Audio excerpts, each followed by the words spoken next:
Good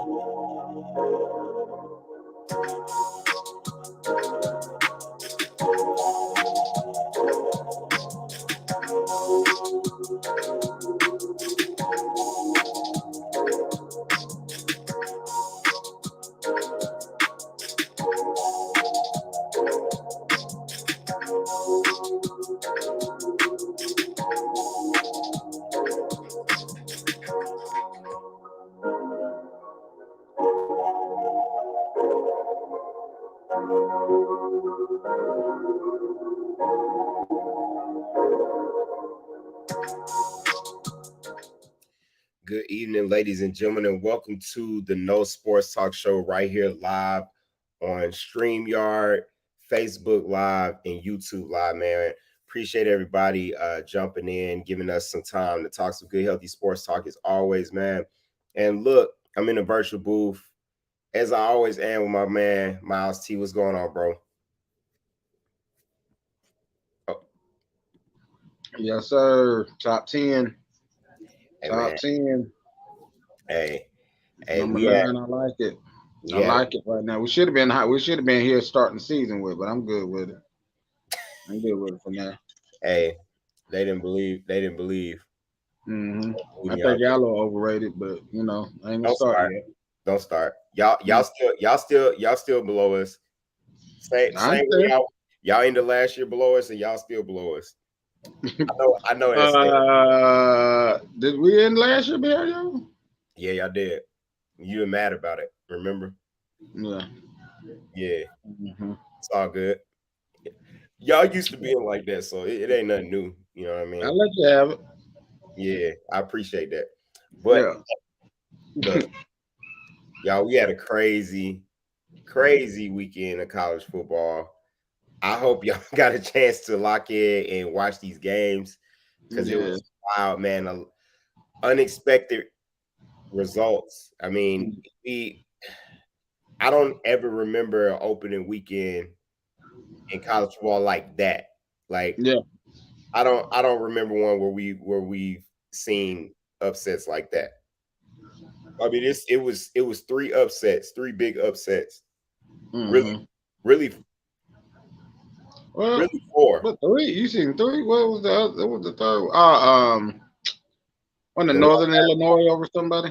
No, we had Colorado over TCU. I got that. And then Duke over Clemson, and then what? Over Clemson. You had Utah. Well, no, not Utah. I want to say it's an upset, but Florida State blowing out. I'm about to say because Florida LSU was ranked higher. Yeah, they were in the top 5, so that was considered an upset. I mean, the way that they beat them, I mean that was they weren't expected to beat them like that. So of course, but Florida State was ranked number 8 though. So and I mean, like I said, the spread was not 21 points, and I definitely got. They really would have won the game by 28, but LSU got that late touchdown at the end. So, yeah, I mean, I don't. Well, it should have been more than that. They dropped several passes earlier in the game. Say what? Oh, talking about Florida State. Yeah, they dropped a lot of passes early in that first half. That's why LSU went in the halftime with the lead. So yeah, that's true. I mean, they definitely. I think Florida State could very well have way more points in that game, but yeah, I give them at least 10 more points or 2 touchdowns, at least 10 or about 10 or 14 more points at least. Yeah. So, but I mean, looking at it, what do you think was more impressive since we're on that topic right now?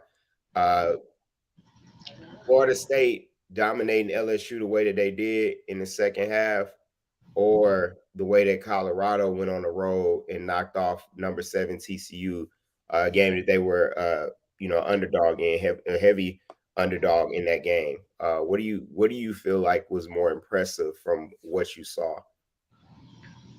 Well, for what I saw, they were both great games. I mean, well, not great games, but I mean the Colorado TCU was a great game, but the Florida State and TCU. Matter of fact, I think I talked to you the first half of that game, and I said this is a good, hard hitting football game. They out there playing and balling, man. So I thought it was gonna be down to the wire like it was last year. But Florida State went in there and made adjustments, and LSU did not. So, Right. I believe I got to go with Coach Prime and over TCU the NCAA. I mean the NCAA. You know the championship runner up. I mean they was in the national championship game so last year and went on the road with 53 transfers. Off season transfer players. That was. I mean, I knew he was going to be competitive because I know Deion's, coaching. I know.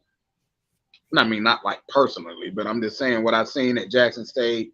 What I see, I watch all his videos. I follow Colorado. I follow them at Jackson State. I just like Deion swag because I like somebody who I don't care what color you are, black, white, yellow, green. If you talk the talk and walk the walk, I got much respect for you. You know what I mean? Because you can talk all you want to, but when you go out there and show it, and then he's doing it with swag, and he don't care if the media is talking from him. He don't care if he's in front of the NCAA. He don't care if he's in front of Donald Trump or Joe Biden. He don't care. Deion Sanders is going to tell you what's on his mind and don't care what y'all think, what we think. So True. That was more impressive because the way they did it, especially with his son leading the way, probably had the best quarterback performance throughout the whole weekend, probably. Yeah. You can arguably say that. And then the athletes he had on the side, Shiloh had the most tackles on the defense, even though he didn't have no big play interception like Hunter or anything, but he still had a bunch of tackles. He led the team in tackles at the cornerback position. I mean, the safety is he a cornerback or strong safety? Shiloh, number 20. Where's Deion's number? I think he's a corner. I think he might be a strong safety. I got to check that out. But safety. You think? Yeah. I think he's free safety, strong safety. But anyway, he led the team in tackles. That's not a good thing all the time when your safeties leading the team in tackles on defense. That's not good. That means the front seven ain't doing what they're supposed to do. But Deion already addressed that, and he said that ain't nothing but a couple, position changes that he got to make, and that's what he probably being honest. I guarantee it won't happen again. But not like that. But them going on the road like that was very, very impressive playing against them in front of the stadium. Travis Hunter, I saw those. I sent out something on my Facebook with them fans of TCU. Travis Hunter, you're overrated. Just yelling, kind of like cussing at him a little bit. And he was like, "What? Huh? Okay."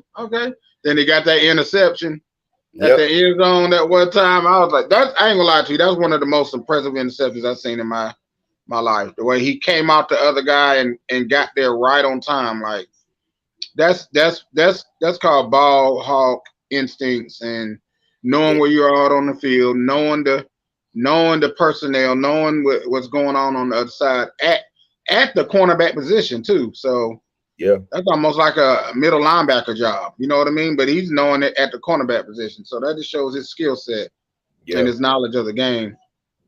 And so I definitely got to give it to Deion just because them going on the road, especially on the road. See, Florida State was at least at a mutual site. It was almost a home game for them in Orlando. So it was a home game for them.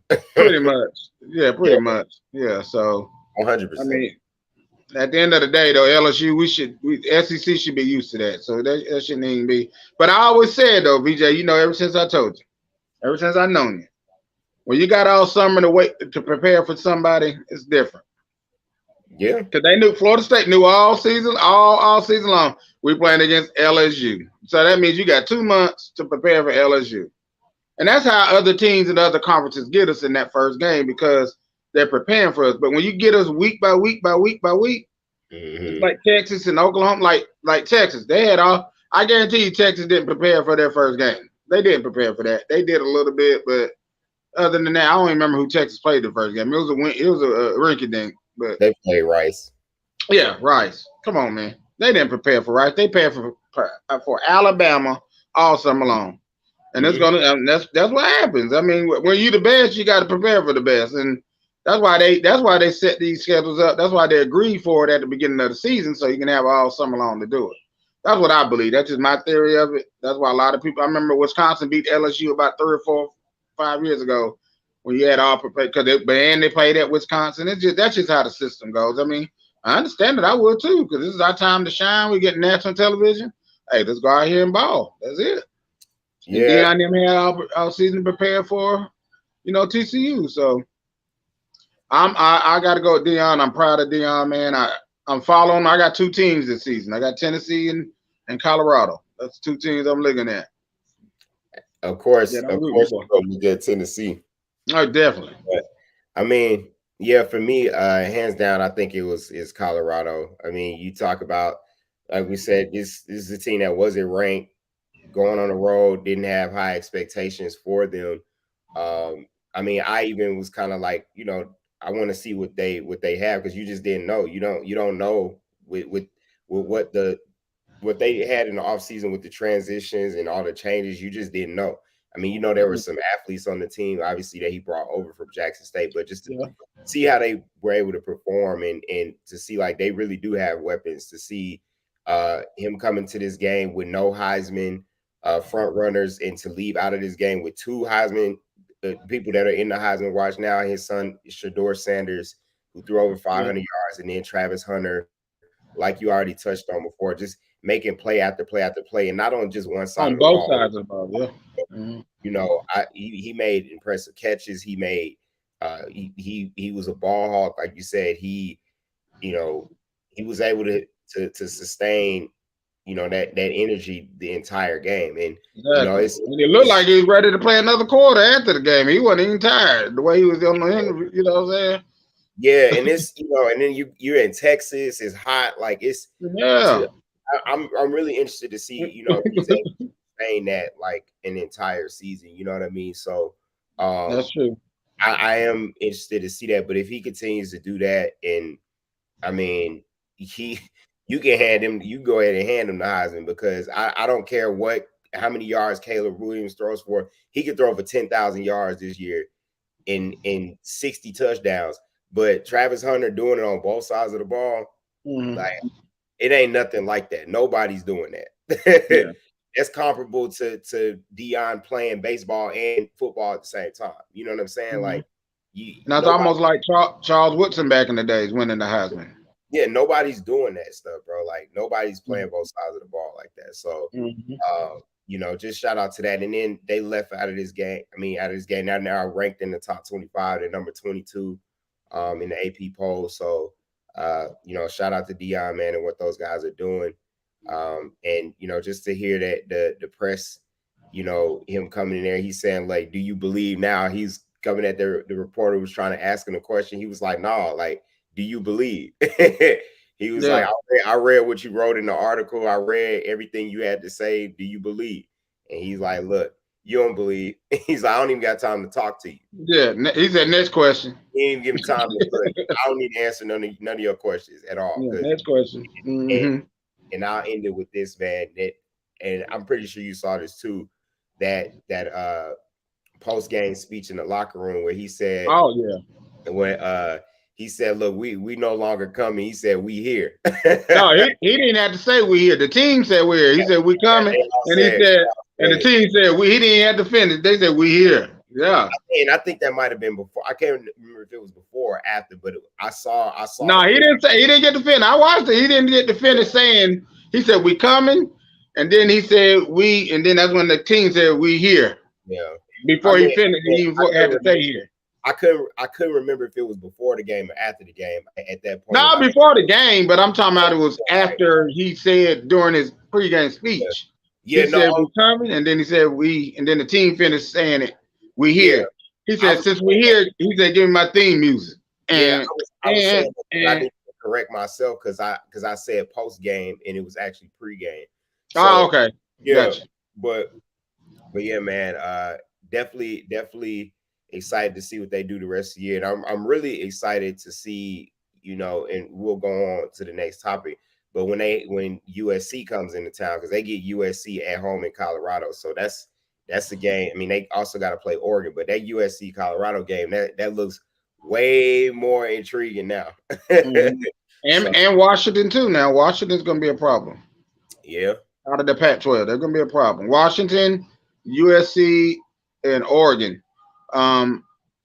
I don't know about you. I don't know about UCLA. I don't know what they're going to do. And then you got to think about Oregon State out there with that Clemson transfer too. So at quarterback, they looked all right. They played at San Jose State. Oh, yeah, you talk about DJ.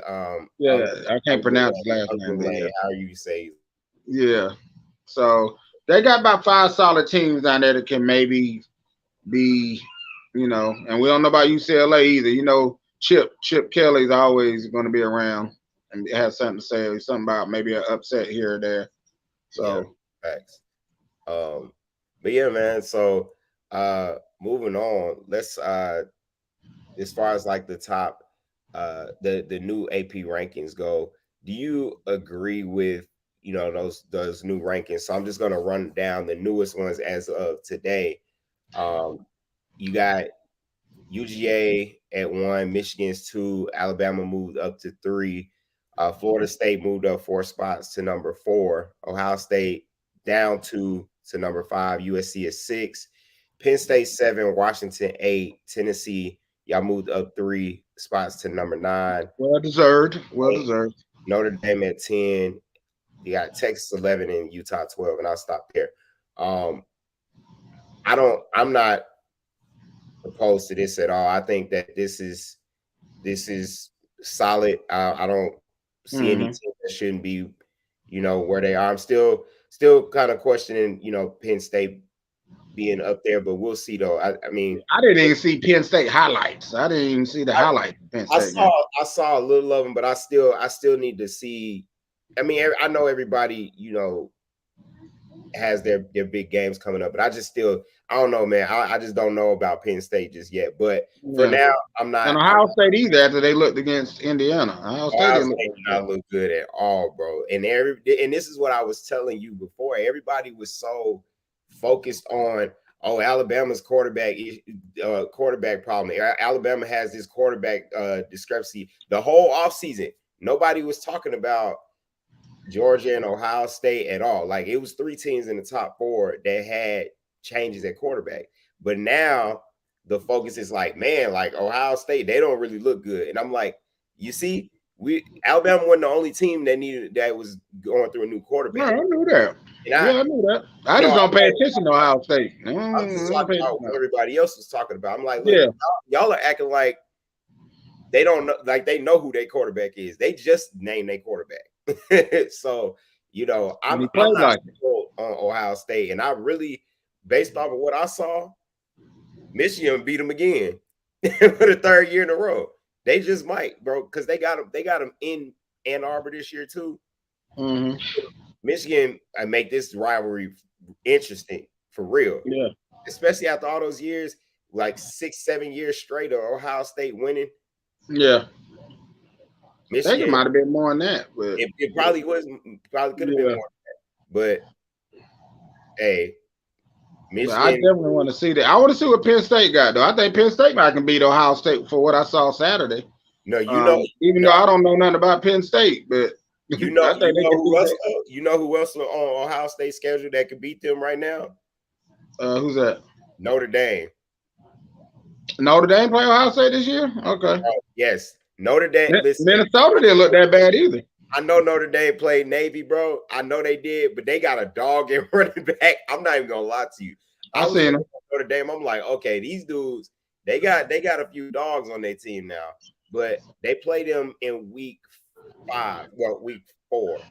Mm-hmm. So they got Youngstown State, West Kentucky, and then they play at Notre Dame. They got to go to Notre Dame too. Oh wow, yeah, that could be. Boy, Miles, I'm telling you, boy, that might. I can see that happening. What I saw from Ohio State, the little highlights. They might have 3 losses this year. You look at Notre Dame, potentially Penn State, depending on, we'll see, and then Michigan. Yeah. Hey, they got to watch out for that. So and Minnesota doesn't look, but that game I saw with Minnesota didn't look that bad. Yeah, Minnesota is solid too. It's solid. One of my so my mom's my grandmother kept one of Minnesota's players. She kept him when he was 2 years old. She babysat him. Oh, okay. On this year's team? Yeah, he's a freshman. Okay. Yeah, his name's Kenrick, man. So okay. He's number 15 is a wide receiver. So shout out to Ken, man. He they say he's a freshman. He transferred there. So yeah, I can see Minnesota being like that, like that South Carolina of last year, upsetting you at the wrong time of the season when something's important, and Minnesota come into town, or you go to Minnesota that one Saturday night and they just beat you by 10 points. You'd be like, oh Lord. You be like that. You just that's why you love college football, though. Yeah. Like Duke did, like what Duke did to Clemson last night. Yeah, exactly. Beat them boys down. Bro, it should have been 28-0. You know the only reason why Clemson scored is because Duke muffed their punt and they on their own 20-yard line. Mm-hmm. That's the only reason. Clemson would have lost that game 28-0 last night. I believe it.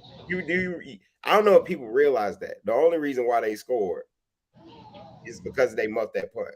They didn't look good at all. I didn't even watch the whole fourth quarter because they looked so bad. They were just like, I watched all of it.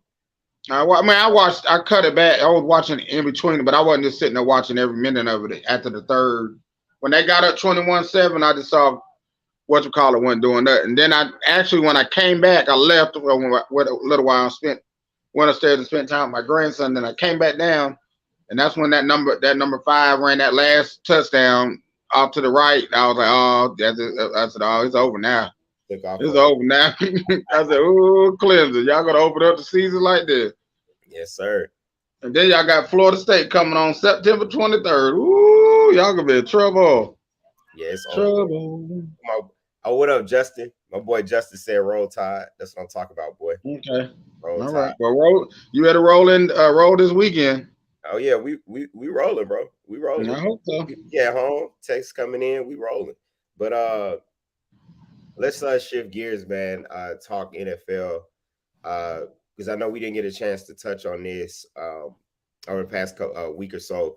But with Trey Lance, the situation there with him being traded from the 49ers to Dallas, do you think that, with that move that Jerry Jones made, and I will add to this, a move that he did not consult Dak Prescott before did not consult the head coach before he made this move to trade for him, does this mean that Dak Prescott is on the hot seat, in your opinion, based off of, these past few years where we've seen them have these teams where people feel like they could compete, they could get to the Super Bowl, and still being unable to get over the hump, still after all this time only having 2 playoff wins in his entire career? And getting a $64 million contract deal 1 year, and then giving them another 2-3 years, whatever, or some other millions. I'm like, do you think does this mean he's on the hot seat? Yeah, I think he did it to make him look over his shoulder and be like, if you don't straighten up, hey, I'm trying to tell you, I'm about to move on. I just don't know who's going to take up that money that Jerry done invested in. If he say Dak messes up this year and they got to get rid of him, just say if he does. But who's going to take up that contract? Who's going to do that with Dak Prescott when he couldn't take all this talent that Dallas got?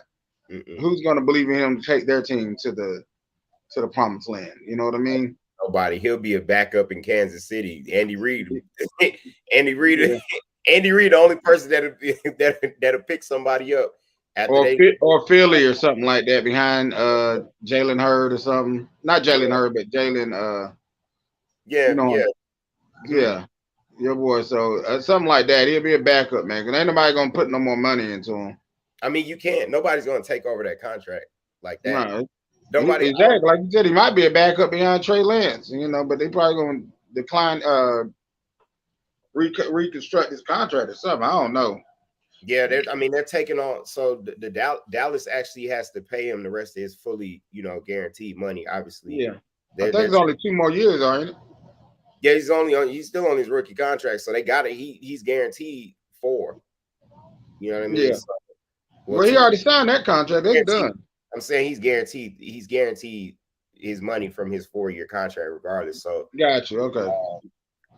Whether or not But he got that 64 million before he got his 4-year contract, though, for that one season. Remember, like that franchise year, he got 64 million just for that year. That was before he signed that 3 or 4-year contract. I'm talking about Trey. I'm talking about Trey Lance. Okay, got you. Yeah, they have to pay Trey Lance like his contract no matter what, because he's on. Oh no, I was talking about Dak Prescott. Oh yeah, I mean. Oh yeah, I know Trey Lance. I know Trey Lance is still on his rookie contract, and he ain't even played really, so he can't really say nothing about no money. You know what I mean? So no. And the thing about it is whether or not he's going to play this year. I mean, it just depends on what Dak does. Because if he go out there and do what he was doing in training camp, bro, he had like 30 interceptions in training camp, bro. They said he had like 14 or something like that for sure. I'm like, dude, now I know it's Diggs, I know it's the boys are back there. They got a defense, but still, bro, like you get the head guy, the leader, the quarterback, all that. If you don't got it now, I mean, you got weapons. I mean, he has weapons. It's no excuse. Yeah, he been at them the last 2 seasons. He been at them. That's what I'm saying. He has weapons like that's been there. Like there's no fact that he can't make an excuse at all. Like, and I feel like it, and they always make Dak the on these sports talk shows. They talk about Dak and the Cowboys so much, and it's like, I hear some people talk about him, and it's almost like they're trying to give him a pass, like in certain situations. And I'm like, why are you being so light about this situation? I know some people are diehard Cowboys fans, but we got to be realistic. Like, either he has it or he doesn't. And I'm not saying he's a terrible quarterback, but I don't think that. I mean, if he cannot win this year, yeah, I don't know. It's no excuse if you ask me. I don't think getting Mike McCarthy going, the offensive coordinator, is going to help him any. I don't think it is. I think Kellen Moore is definitely a way better offensive orchestrator than Mike McCarthy. Because you think about Aaron Rodgers, what he couldn't do with Aaron Rodgers after that one Super Bowl. That was it. And then after that, they just kept going down, down, down. And then he gets fired. So I don't think Mike McCarthy is going to help that. That might be why he's throwing so many interceptions, because of Mike McCarthy's offense now. You know what I mean? I'm not blaming it on that, but I'm just saying he's the play caller and the head coach. I don't care what plays he calling as a quarterback. You look. That's true. You're the one that's on the field looking at the plays. Like, and Dak has free reign to check out of whatever play he wants to check out of. It ain't like he's just running every play that's called. You know what I'm saying? Yeah, he's a veteran. He could check the plays at the line of scrimmage. I wonder if he's doing that though. That's what I'm saying. If you watch him, he does it. He definitely checks out plays. But it also comes down to decision making. I mean, you're a quarterback. You got to protect the football. Like, I'm just talking about the bad, and there's bad interceptions that every interception that he's throwing is not his fault. I don't want people to feel like that, because there are some interceptions that are not his fault. Like, I remember when the game they lost against Jacksonville, he was throwing the ball. I can't remember if it was to CD or if it was to Gallup or whoever, but it bounces off of their hands. It hits them right in the chest, bounces off of them, and Jacksonville picks it off. And I think they ran it back for a touchdown or whatever, or ended up turning it got some points off of the turnover. Stuff like that. That's not really his fault. But as a leader, you got your money. Like, it's time to, Jerry Jones, the guy. I mean, he has money. He obviously he has the money to spend. He's not afraid to be able to, leave that out on the table if he has to.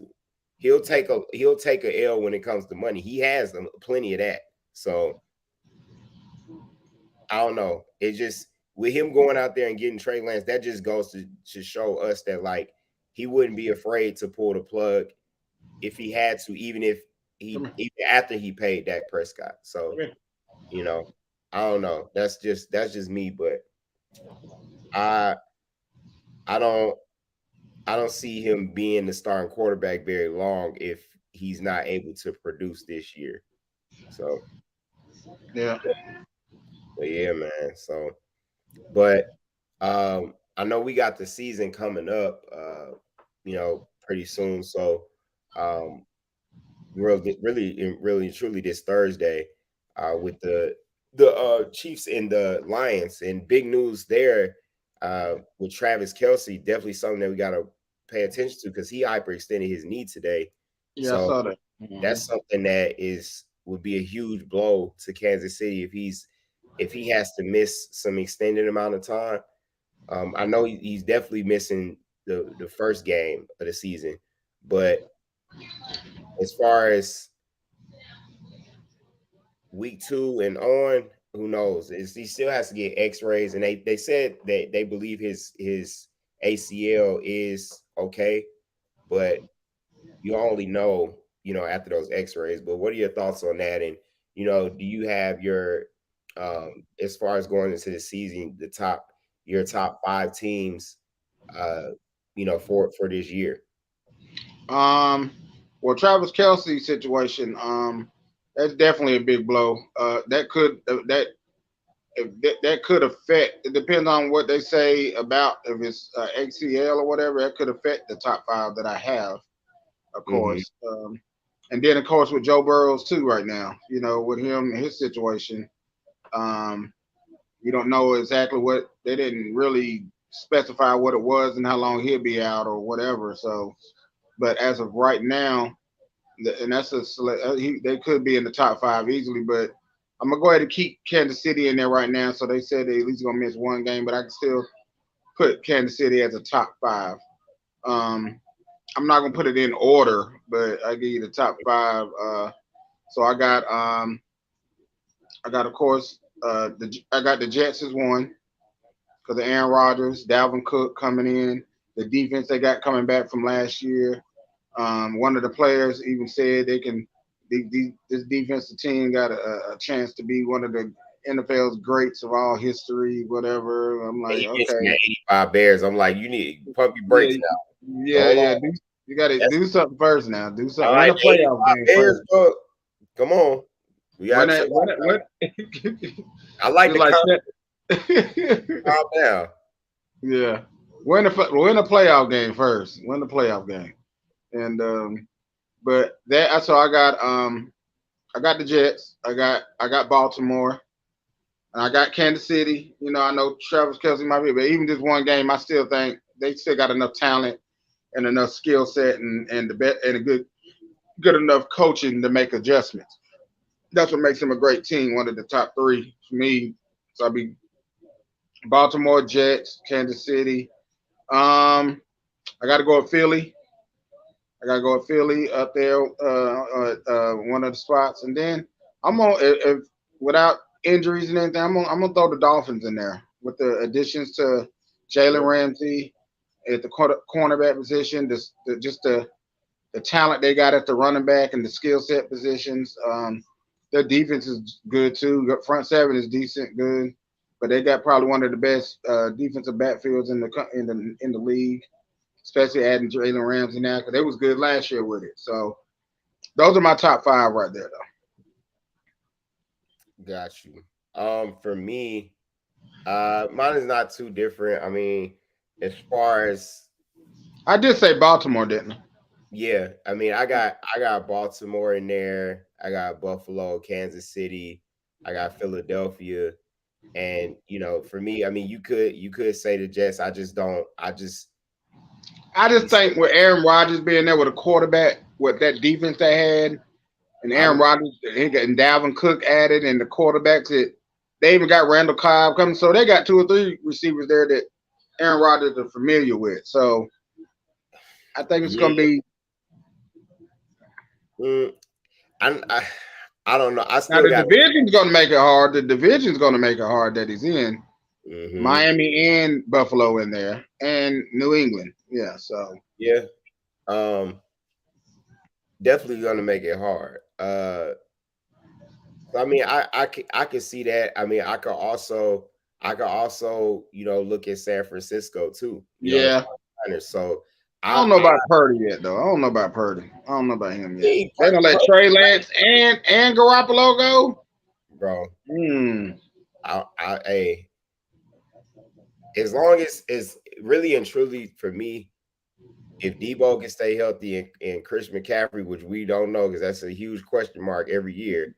Yeah, that's the only thing. But I would have the 49ers / Jets in that that 4 that 5 spot. And the only reason why, in the Jets, if I didn't have the Jets in my 5, I would definitely have them 6. It's not like I don't have them within arm's reach of it.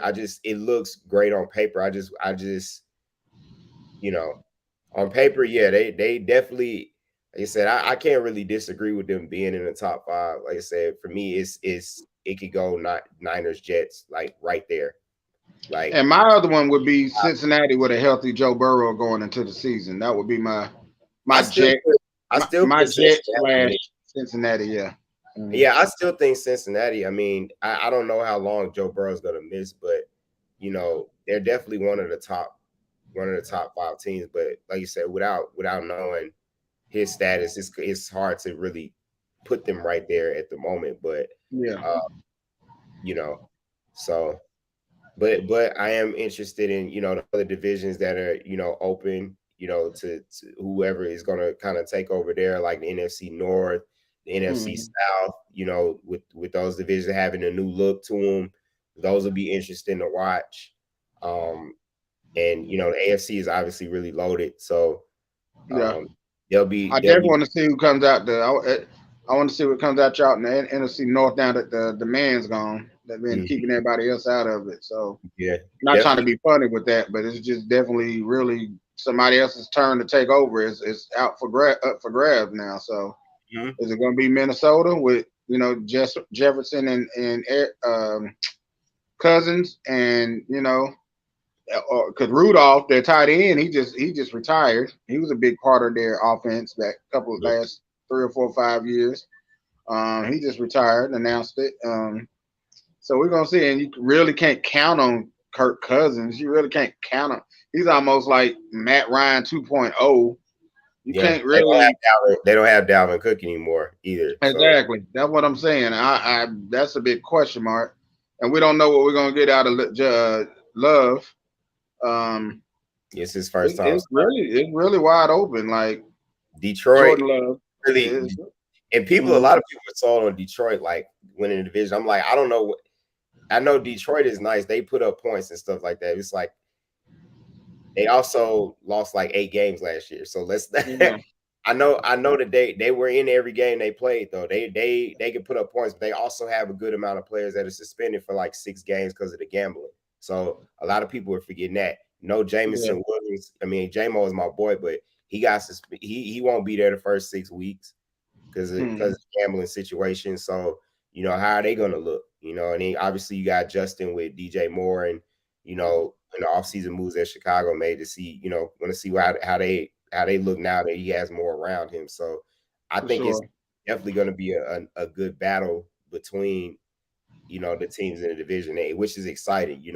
Definitely exciting. All of them. AFC North is wide open. I mean, come on, man, you got to think about.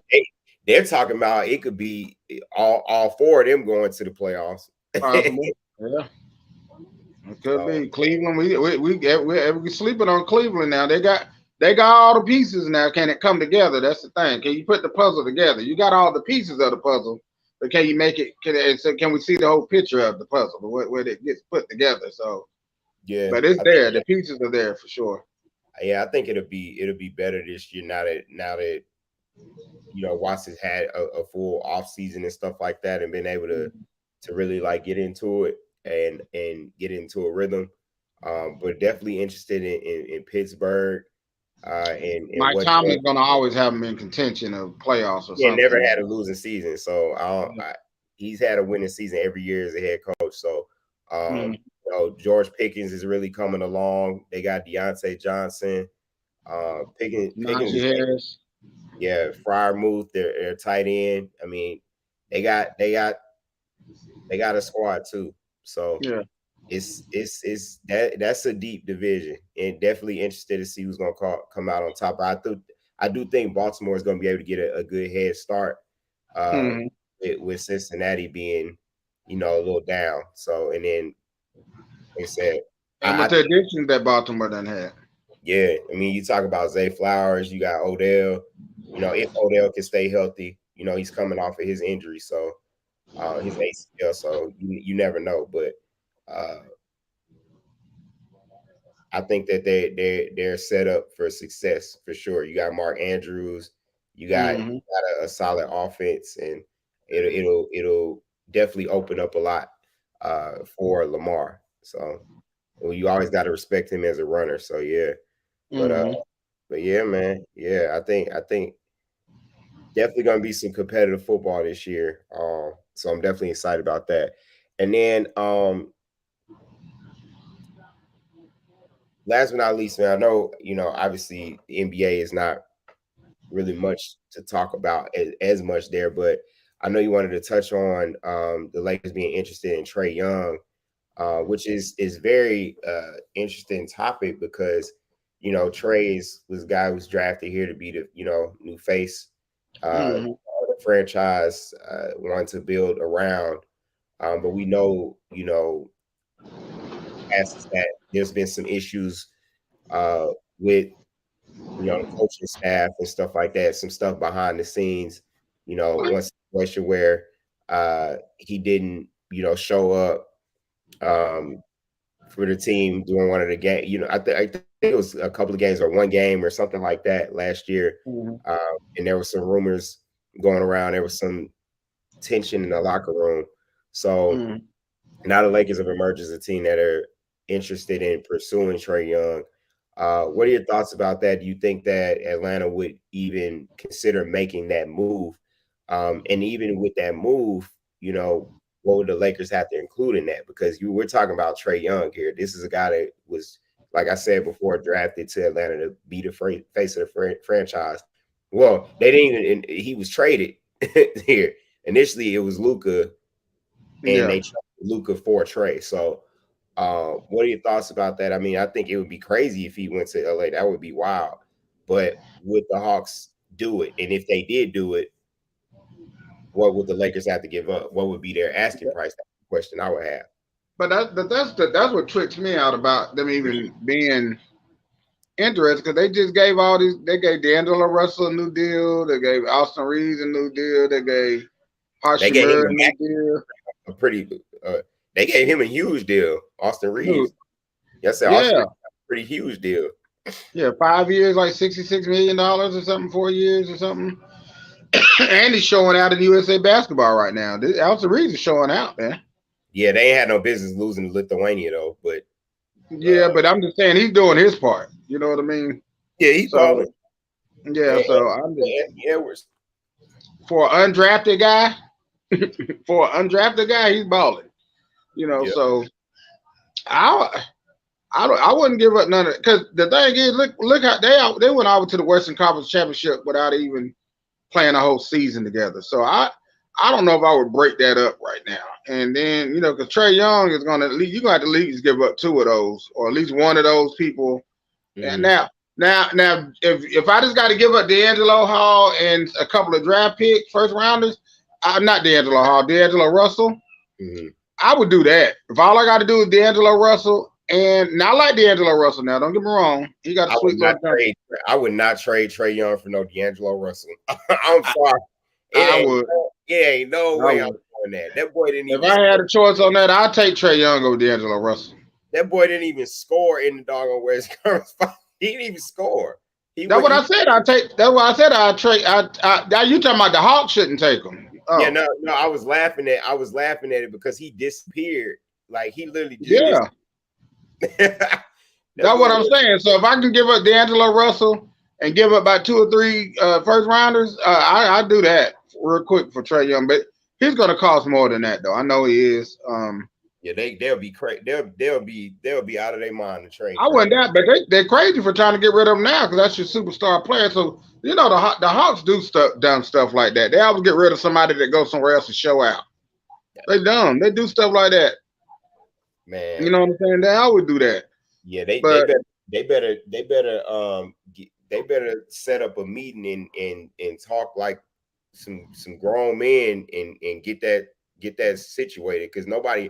I mean, could you imagine what this city would be like if they traded away Trae Young, bro? People love Trae Young here, man. Like, that would be insane. He's like the basketball version of Michael Vick. Right? No, I was literally just about to say that's like when the Falcons, let go Vick. I mean, obviously, with everything that was going on, but it still was kind of like, dang, they really let him go. Like, dang. For Matt Ryan. Man. Big fella. Tell him go Vols, big fella. He don't even want to say that. Yeah, man. He repping the Tar Heels right now. He got that baby blue. He got the baby blue in his mouth. He's repping the Tar Heels. Hey, he know when he grow up, he gonna be like, man, I need to be rooting for Alabama. I'm gonna make sure I take him under my wing so I can show him what's supposed to be right. And ain't nothing maroon but my car around here. Yeah, man. But, yeah, man. I think I don't know if Trae Young a fit though, because like he's just like Skip Bayless said. I mean, I knew he had high turnover, but he said he done led the league. He had more turnover than Westbrook been having the last couple of years. So and you saw what Westbrook did. So that didn't work out with LeBron and AD and all them with all them turnovers. But I think Trae Young is a way better like solicitator, with like the alleys and stuff that he can give AD than Westbrook is. Now Westbrook is a good assist guy now, don't get me wrong, but Trae Young is good with them alleys, like he gives Capella all the time, and John Collins. When it comes to the assist, now he's been doing that since Oklahoma. So yeah, and he driving through that hole, and just imagine kicking it out LeBron or giving LeBron or AD and all them some alleys and stuff. So I think I can see him doing that, blending in good with kicking. But yeah. So that's my opinion on that though. But it could be good. It depends on what the Lakers got to give up for it to be good. Yeah. I mean, I don't know if I'm the Hawks, I'm trying to keep him here. I mean, I just don't think that would make any type of sense. I mean, I don't think it would make sense to trade him away. But hey, I don't either. I wouldn't. That means you're gonna be completely starting all over. Yeah, and what's the point of starting over when you just started over a few years ago? Exceeded expectations. Yeah. And 2-3 years ago. Mm-hmm. You made it to the NFC. I mean the Eastern Conference Finals, man. Come on. Now you're gonna get rid of the main reason why you got there? Come on, man. That's the stuff we do though down here in Atlanta, man. We do that kind of stuff, man. Hey, man. Good thing I'm not a diehard Atlanta fan. Yeah, that's why I'm glad too. I was when Vic was here though. I ain't gonna lie to you. Oh yeah, for sure. For sure. Yeah. Like, I stopped being a Falcons fan after Vic. I mean, I'm always gonna be a Bears fan first and a Bulls fan first, but like and a Cubs fan. But I rock with the Braves. I rock with the Hawks.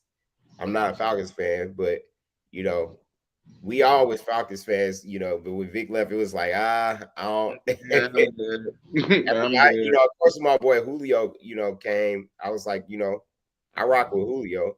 So yeah, he was all right, but I just didn't. I remember Matt Ryan before he came in at Boston College. That's the reason I was just highly sold on him because, those non-college football fans, they was okay. Matt Ryan, they saw stats here and there, okay.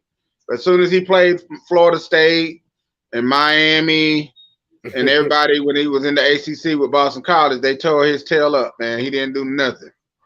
Didn't do nothing when he played the real NFL speed of the college game in the ACC. He didn't do nothing against those teams. He was terrible. He was running for his life. And I was like, nah. That which is expected at Boston College. I don't expect Boston College to be good at football at all. Yeah. But they had good records while he was there. They won like 8-9 games. But like I said, when he played against the best teams of the ACC, he wasn't about nothing. Yeah.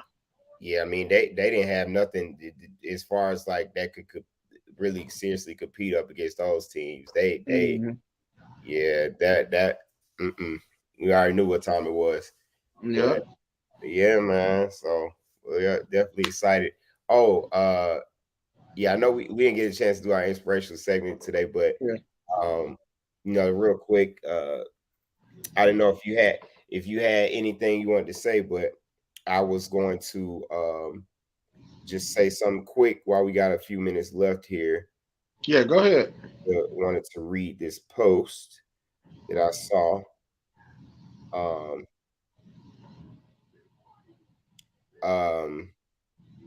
So this post says, God is saying to you today, everything will work out. I'm in complete control. Relax and let me finish what I've started in your life. So that was the post for today. And for me, I thought that was, obviously very powerful, just as a reminder for all of us to just, continue to, trust God, continue to allow him to, lead and be the forefront of our lives. And as we're doing what we're supposed to do as his sons and daughters, and really following his word, and, just being obedient, and, things will shift and they'll turn around, because he's always doing stuff and working, in the background we can't see. We obviously see what we're seeing in front of us because we're living our lives every day, and we may not feel like things are progressing the way that we want them to. But I just encourage everybody to do what the post said, man. Continue to remember that God is just getting, he's never done. He is only the beginning, and it's many more blessings and opportunities where it came from. While you're in whatever season you're in, just continue to remind yourself of the good that he's done, and knowing that, look, if he's done it before, he could do it again. And I feel like, if we continue to live with that mindset, man, we'll be better off, and you'll be able to be at ease and at peace with whatever may come your way, and knowing that you will have a victory when it's all said and done. So, you got anything to add to that, bro? No, man, I can't add on to that, man. Not really, but just he knows you better than you know yourself, believe it or not. So you just gotta follow him, man, and just do what you're supposed to do, and everything. It might not fall in place right away, but if you just keep, moving steadfast, you know what I mean, and just immovable to where you pray for it, and just because it don't come right away don't mean it's not gonna come. But the thing is, you just gotta stay focused. At the end of the day, just stay focused. It's hard to do it sometimes now, because like, I know I'm not perfect. I got my days where I'm not focused and it slips off, but that don't mean I don't believe in him. If I had one of them days, I'd be like, man, God, forgive me for how I was thinking today, or my mind went today, man, and the things that crossed my mind, not nothing like this bad and terrible, like I want to do something to somebody, but just some of the thoughts that like somebody was getting on my nerves, because it is like I was being just like petty minded. Like, let me be stronger minded and more patient than I was today. You know what I mean? So, Thanks. Stuff like that. So just give it to him at the end of the day. If you did have a bad day, to forgive you, give him his mercy and grace, and move on, man. Yeah. Absolutely, yeah. Hey, for sure. Hey, couldn't have said it any better, bro. But yeah, man. We'll go ahead and get up out of here, man.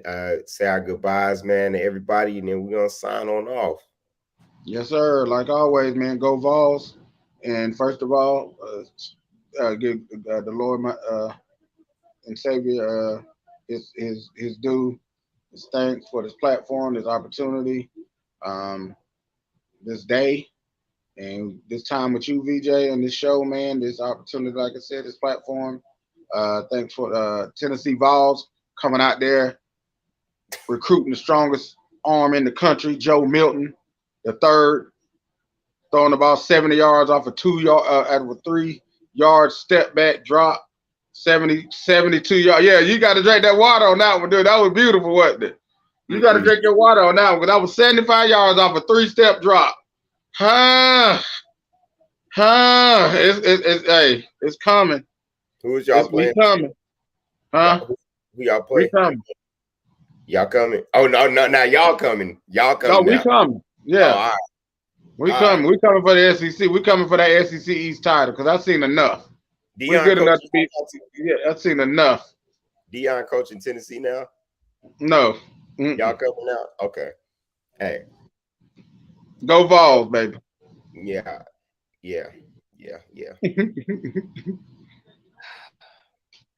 Anyway.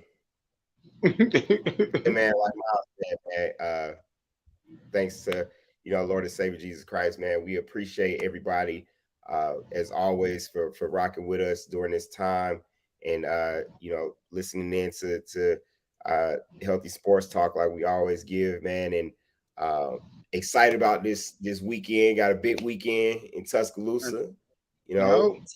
Texas coming into town. Got to get them boys there. They coming. They coming. And they can come on into town. And we got I'm excited, man. A lot of talk has been going on. A lot of people have been doubting, and the disrespect is getting out of hand. So we need to go ahead and make our statement. Which I think. Can I ask you a question? Roll, man. I'm excited about it. Yes, sir. What if y'all lose? What you gonna say? I'm gonna say what I always say. This ain't would be the first time. Hey, okay. I listen. I have seen Alabama lose. I'm not one of them people that go and roll over and be crying and doing all that stuff like that. Nah. If y'all can't beat Texas, y'all can't beat us.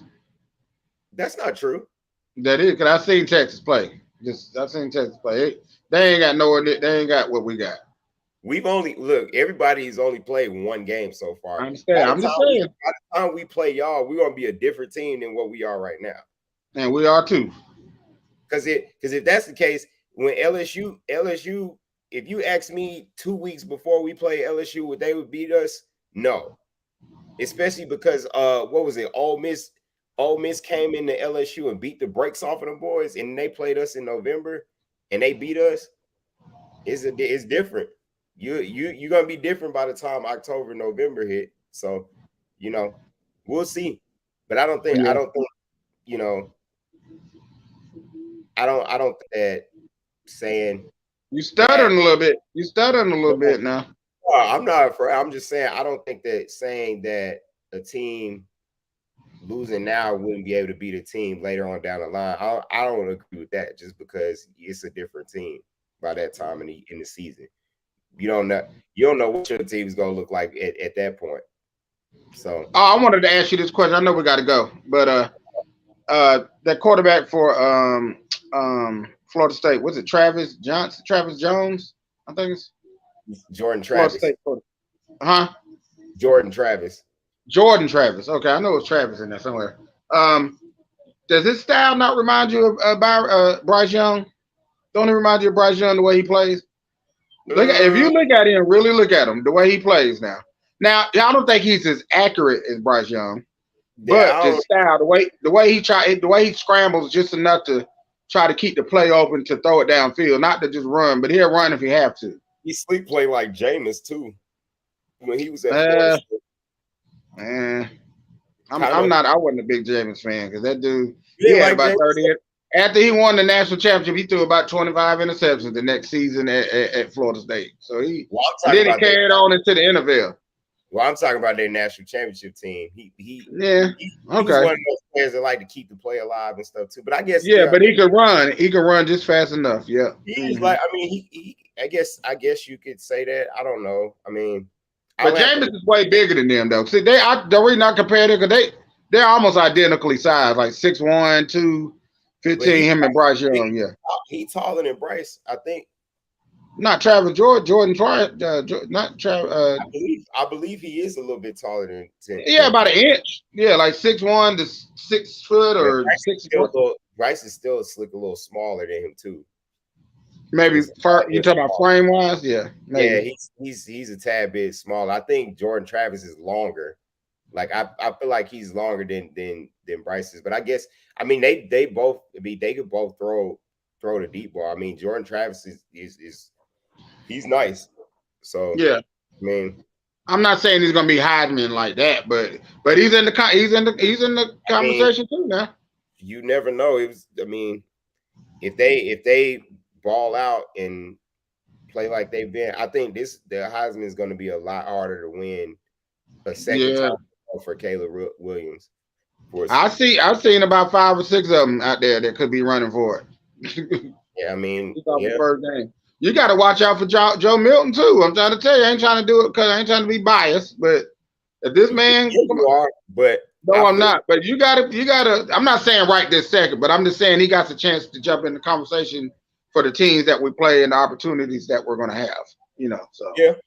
Everybody has a. I feel like no, everybody do not. I'm saying everybody who has a solid schedule, they got a shot. Obviously, I think that if your schedule, when USC, I don't know, man. This year they're going to be better because the Pac-12 do look better this year. I give them that. I just think it's going to be harder for him to win it twice in a row just because of the level of competition. There's a lot. Oh no, he ain't gonna win it twice in a row. Not unless they got to run the table. There's more players out here that really like seriously like contenders for Heisman's and I feel like last year it was more so like he really was like the runaway with it. I mean they knew he was getting the Heisman well before they even had the Heisman. About 3 weeks before, yeah, for sure. And they knew it well in advance. So, I'm gonna tell you a sleeper too. A sleeper guy, or 2 of them. Chad May out of North Carolina, and then that Michael Phoenix out of Washington. Well, May they already had Drake May as a Heisman. I thought it was Chad May. Okay, Drake May. Yeah, they got him as a Heisman candidate already. And the Washington quarterback, Michael Phoenix. I remember him at Indiana that one year, about 3 years ago, when they had that year. I think Ohio State. I don't think they won the championship, but I know they made it to the Final Four, and they had a chance of beating Ohio State at Ohio State, and Indiana just came short up like 42-35 or something like that. Mm-hmm. And he led that team with like 400 or 500 yards, 5 touchdowns, only 1 interception, and that's what he's doing now in Washington. So that could be a name to watch out for out of Washington. So their QB, because he's been consistent. What I've seen through his career. Hey, we definitely gonna see, man. We definitely gonna see. But hey, we're gonna get up out of here, y'all. Again, yes, sir. Man, y'all have a good night. Be blessed, and as always, man, roll tide and go Vols.